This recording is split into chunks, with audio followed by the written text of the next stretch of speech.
खबर देंगे कराची से। नॉर्थ कराची में डकैती मज़ाहमत पर कत्ल होने वाले नौजवान का कत्ल का मामला मशकूक करार। अहले खाना कहते हैं पुलिस मुकाबला जाली था। समाजी रहनुमा ने भी अपना मौक़िफ़ बयान कर दिया। कहते हैं मरने वाला मुलजिम कोई और था, पुलिस का दावा झूठा है। 18 साल साद जावेद के कत्ल का मामला पुलिस ने निपटा दिया।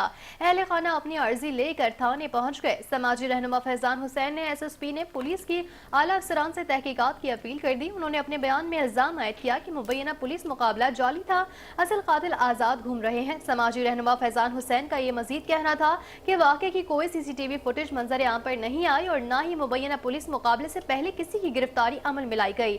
उन्होंने खदशा जाहिर किया कि किसी भी शख्स को कातिल नामजद करना खिलाफ कानून है। इस वाक़े की शफाफ तहकीकात होनी चाहिए और असल कातिल को कटहरे में लेकर आना ही कानून की पासदारी है। जल्द अज जल्द तहकीकात को यकीनी बनाया जाए।